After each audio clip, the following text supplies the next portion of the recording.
पार सुजाताची तब्येत खराब होती. तिची मुलगी माया घरातलं काम करून शाळेत जायची आणि नवरा ट्रक ड्रायव्हर होता. सकाळी जायचा तर संध्याकाळी परत यायचा तो. सुजाताला भरपूर दवाखान्यात दाखवलं, पण तिचा आजार बरा होत नव्हता. औषधांनीच काम चालवत होती. असे दिवस जात राहतात. माया रोज सारखी काम पूर्ण करून जाताना असं बोलते, आई मी शाळेत जाऊन येते. जेवण तिकडे ठेवलं आहे. काल पण औषधं घ्यायला विसरलेली तू. जेवण करून औषधं घे. हो बेटा. सुजाता, मी पण येतो आता. ठीक आहे, नीट जा आणि नीट या. ठीक आहे. माया, चल तुला पण शाळेपर्यंत सोडतो. असं बोलून मायाला घेऊन जातो. बाप आणि लेक दोघं असं बाहेर जाता. संध्याकाळ होते. माया रोज सारखी शाळेतून घरी येते. घरात काम करत असते ती. संध्याकाळ होऊन सुद्धा वडील घरी येत नाही. वडील घरी नाही आल्यामुळे आई आणि लेक दोघी घाबरून जातात. असाच दिवस चालला जातो. दुसऱ्या दिवशी सुद्धा वडील घरी येत नाही. फोन केल्यावर सुद्धा फोन स्विच ऑफ असतो. काय झालं ते न समजल्यामुळे त्या खूप घाबरत असतात. अशा परिस्थितीत मायाला शाळेची फीस भरा सांगितल्यावर ती आईशी असं बोलते, आई, शाळेत फी भरायला सांगता आहे. पप्पा अजूनही घरी नाही आले. काय माहित कुठे असतील. कामावर गेले असते तर सांगूनच गेले असते ना. मला खूप भीती वाटते आहे आई. असं माया बोलते. त्यावर आई सुद्धा खूप घाबरून जाते. असे दिवस जात राहतात, पण वडिलांचा काहीच पत्ता नसतो. आई मुलीला शाळेत जाऊ नको असं सांगते. घर चालवायला खूपच अडचणी येत होत्या. काम शोधत असलेल्या मुलीला काम सुद्धा मिळत नाही आणि जे काम मिळायचं ते ठीक नाही करत बोलून पाठवून द्यायचे. असे 2 महिने ते खूप गरिबीत बघतात. त्याच्यानंतर त्यांच्या वडिलांचा मृत्यू झाला आहे ही गोष्ट त्यांना समजते. ते कुटुंब ही गोष्ट ऐकून खूप दुःखी होतं. त्या दोघी मायलेकी खूप रडता. एकदम वाईट अवस्था असते त्यांची. कुठे जाऊ शकत नव्हत्या आणि मुलगी कष्टाने काम करायचं आहे हा निर्णय घेते. ती कामाच्या शोधात जाते. अजून तर त्यात पावसाळ्याचे दिवस होते. पाऊस होत असतो. मुलगी सकाळपासून ते संध्याकाळपर्यंत फिरत कुठे पण काम न मिळाल्यामुळे खूप दुःखी होऊन एका झाडाखाली येते. पावसात भिजून कापायला लागते. तिच्या समोरच एक भजीवाले गरम गरम भजी बनवत असतात. इतक्या पावसात सुद्धा लोक छत्री घेऊन भजे खायला आलेले. मला खूप भूक लागली आहे. त्यांच्याकडून खायला मागते. असं मुलगी विचार करते. विचार केल्यानुसार भजीवाल्याकडे जाते. काका, सकाळपासून काही खाल्लं नाही. खूप भूक लागली आहे. तुम्ही खायला द्याल का? हो बेटा. असं तो माणूस 2 प्लेट भजी देतो. तिला खूप भूक लागल्यामुळे भजी खायला जाते. पण आपल्या मनात खाल्लं तर संपून जाईल आणि विकल्यावर पैसे येतील असा विचार करते. तिकडून ते परत घेऊन जाऊन झाडाखाली जाते. गरम गरम भजी पावसात खूप स्वादिष्ट आहेत. फक्त 2च प्लेट उरले आहेत. या लवकर या. असं ओरडून सांगते. तेव्हा तिकडून एक आई आणि मुलगा जात असतो. आई, मला भजी हवी. असं मुलगा हट्ट करतो. आई ठीक आहे बोलून तिकडे जाऊन त्या मुलीकडून भजी कितीला दिली ते विचारते. 40 रुपये. असं बोलते. काय बेटा, 10 रुपयाची प्लेट 40ला सांगते आहे. इतकं महाग का सांगते? हे स्पेशल आहे. खूप स्वादिष्ट आहे म्हणून इतके महाग इकडे. इकडे लवकर संपून जातं ना. फक्त हे 2च उरले आहेत. ठीक आहे. असं स्पेशल भजीला 2 प्लेट द्यायला सांगते ती बाई. 30 रुपये सुट्टे नाहीये. उद्या पण मी इकडेच असेल, तेव्हा घेऊन जा. असं मुलगी बोलते. त्यावर ठीक आहे बोलून तिकडून चालली जाते. हा विचार तर खूपच चांगला आहे. असं माया ते 100 रुपये घेऊन भजी विकणाऱ्याकडे जाऊन 10 प्लेट भजी द्या सांगून 100 रुपये देते. तो माणूस ठीक आहे बोलून 10 प्लेट भजी देतो. मुलगी ते घेऊन तिकडे जाऊन फायद्यात विकत असते. मुलगी एकाच दिवसात 1000 रुपये कमवते. ती खूप आनंदी होऊन त्यांना खाण्यासाठी 100 रुपयाचं सामान घेऊन घरी जाते. घरी गेल्यानंतर पटापट जेवण बनवून आपल्या आईला सगळं काही सांगते. आई पण खूप आश्चर्यचकित होते. बेटा, तू खूप हुशारीने काम घेतलं. खूपच चांगलं काम केलं. त्या थोड्या पैशात भजीचा व्यापार सुरू करू. व्यापार चांगला झाला तर त्रास पण कमी होईल. तुला मी छोटी मोठी मदत पण करेल. मी पण हाच विचार केला आई. असं बोलते. अजून 500 रुपये लावून भजी बनवायचं सामान घेऊन येते. आणि त्याच्या दुसऱ्या दिवशी भाजीवाल्याच्या व्यापाराच्या थोडंच पुढे ती पण व्यापार सुरू करते.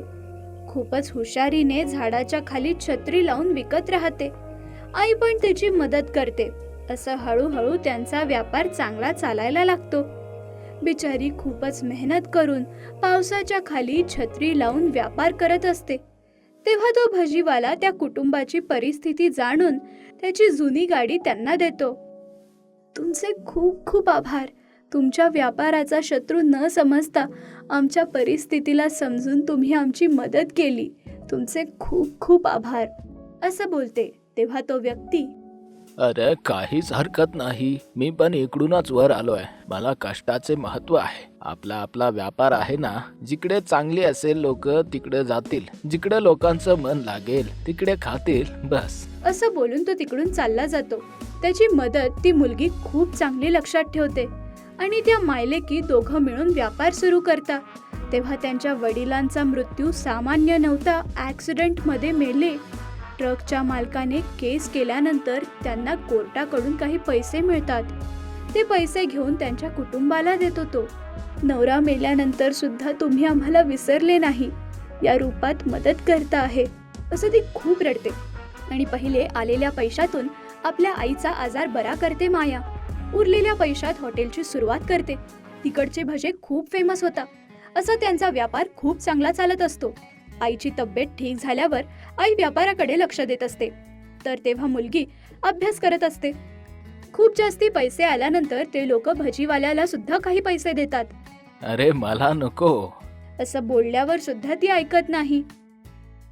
जर त्या दिवशी सुद्धा तुम्ही आमची मदत केली नसती तर आज आम्ही पैसेच जमवू शकलो नसतो. बक्षीस समजा, असं ते त्याला जबरदस्तीने पैसे देतात. म्हणून तो पण खूप खुश होऊन ते पैसे घेऊन घेतो. तुमच्यासारखे लोक अजून पण जिवंत आहे म्हणून आपण या पृथ्वीवर जगतो आहे. तो देव आपल्याला चांगलं बघतो आहे, असं बोलतो. त्यावर ते सुद्धा खूप खुश होता. असं एका छोट्या विचाराने, कष्ट करण्याच्या विचाराने एक छोटा व्यापार सुरू करणारी देवाच्या कृपेने एकमेकांची मदत करून एक हॉटेल बनवून खूप चांगलं नाव कमवता पुढे चालत असता. तुम्हाला ही गोष्ट आवडली तर आमच्या चॅनलला लगेचच सबस्क्राईब करा. Thank you for watching. ऐ शांती, कुठे? शेतावर जायचंय. डबा कुठे? त्याची बायको कुठे आहे ते शोधत राहतो चंद्रा. तेव्हा लवकर शांती आत येते. मी झाड उगवायला आपल्या घराच्या मागे मोकळ्या जागेत जाते आहे आणि त्याच्यातच मला हे दिसलं. अजून काय असणार तुझं नशीब? काय खजाना सापडला की काय? काय तुम्ही पण? मला मिळालं तर तुम्हाला नाही मिळणार का असं बोलता आहे, जसं की मी लपवून ठेवेल. ठीक आहे, पण बघ तरी काय. नवऱ्याने ठीक आहे बोलल्यावर शांती आनंदी होते. त्याला उघडून बघते. त्याच्यात काही बिया असतात. ते बघून शांती असं बोलते, ह्या भाज्यांच्या बिया आहेत. यांना उगवूयात ना, खाली जागा आहे ना, भाज्या उगवतील, ते पण विकू शकतो ना. हा ठीक आहे, ठीक आहे, टाकतो, असं चंद्रा बोलतो. मिळालेल्या बियांना टाकून त्याच्यात पाणी टाकून परत घरी येऊन आपलं काम करायला लागते शांती. स्वयंपाक झाल्यानंतर दोघं एकमेकांशी बोलता. त्याच्यानंतर खूप झोप आल्यानंतर दोघं झोपून घेता. असा तो दिवस चालला जातो. दुसऱ्या दिवशी नेहमीसारखं शांती उठून घरातले काम करते. काही वेळानंतर नवरा पण उठून जातो. तोंड धुवत घराच्या मागच्या बाजूला जातो. तिकडे जे काही असतं ते बघून बायकोला बोलवतो. नवऱ्याने बोलवल्यावर शांती तिकडे जाऊन बघते. तिकडे जे काही असतं ते बघून शांती आश्चर्यचकित होते. बाप रे, काय आहे हे? काल रात्रीच मी बिया टाकलेल्या ना, इतक्या लवकर इतके फळं पण आले. एवढंच नाही तर एक टरबूज तर खूपच मोठं आहे. हा, याला कापून छोटे छोटे तुकडे करून बाजारात विकन. विकलेल्या पैशातून सामान घेऊन येईल, ठीक आहे का? ते दोघं ते टरबूज कापून घरी घेऊन जाता. मी आंघोळ करून येतो, तोवर तू टरबूज कापून ठेव, विकायला.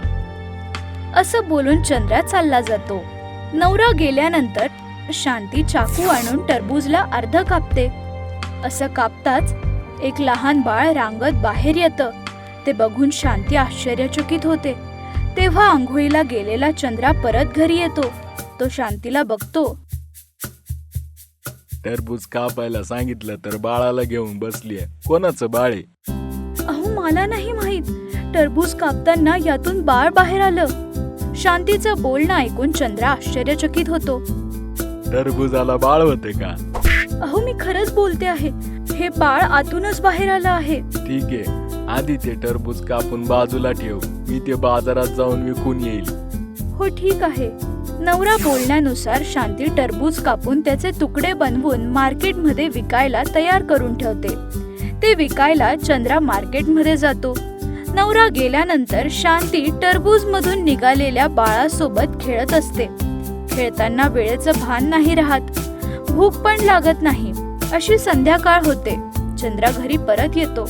अजून तू या मुलाशी खेळतीये? अहो काय, तुम्ही आज इतक्या लवकर आलात? जास्ती वेळ नाही झाला. काय बोलते, जरा बघ, रात्र झालीये. रात्र काय आहो, आता गेलेला असा विचार केला. ह्या बाळासोबत खेळताना वेळच कळत नाहीये.